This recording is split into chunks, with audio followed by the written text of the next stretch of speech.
तो यानी आप यहाँ बहुत सारे ब्यूरोक्रेट्स मौजूद हैं, आप इत्तेफाक रखते हैं, यस और नो?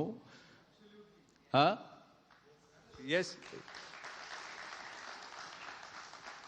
अच्छा, लेकिन ये कहा जाता है कि मुंबई मॉडल कोविड मैनेजमेंट की पिछली सरकार में कोविड बहुत अच्छे से किया गया था, मैनेज किया गया था। Do you agree, disagree? Covid अच्छे से मैनेज हुआ कि नहीं पता नहीं, पर कुछ इंटरनेशनल अखबारों में न्यूज़ अच्छे से मैनेज हुई, वो मैंने देखा। और ये भी मैंने देखा कि जिसने कोविड के मैनेजमेंट पर प्रश्न पूछा उनको जेल भी जाना पड़ा। ऐसे कई मेरे जर्नलिस्ट पत्रकार मित्र हैं कि जो जेल में जाते हुए हमने देखे।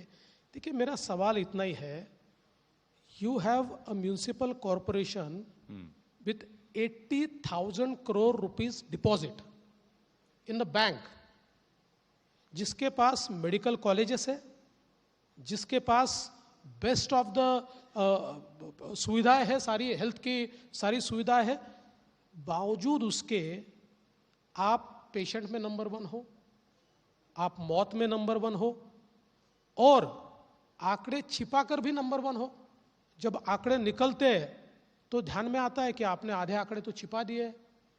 तो मैं ऐसा मानता हूं कि जिसके पास इतने रिसोर्सेस है, वो अगर इस प्रकार से परफॉर्म करता है तो इसके लिए हम उसको शाबाशी दे या उसको प्रश्न पूछे। सवाल इतना ही है कि सारे कोविड के दरमियान सरकार फेसबुक लाइव थी और पब्लिक डेड थी। ये अवस्था हमको देखने को मिली। कोई रास्ते पर नहीं आ रहा था। जब सरकारी रास्ते पर नहीं आएगी, मैं विपक्ष का नेता था, मैंने 3 चक्कर पूरे महाराष्ट्र के लगाए, हर जिले में गया, हर डिस्ट्रिक्ट हॉस्पिटल में गया, हर आईसीयू में गया। 2 बार मुझे कोविड हुआ, लेकिन जनता का आशीर्वाद था, कुछ नहीं हुआ, मैं तो बिल्कुल ठीक बाहर निकला।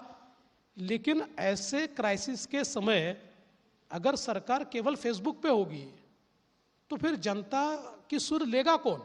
और इसीलिए आप देखिए, सारे आंकड़ों में अगर हम अनुपात की भी बात करें तो महाराष्ट्र ये करीब 10% पॉपुलेशन है, देश की पॉपुलेशन का 10% हिस्सा है, और मौतों में हम लोग 20% है, कभी 25% है, पेशेंट्स में हम 30% तक गए।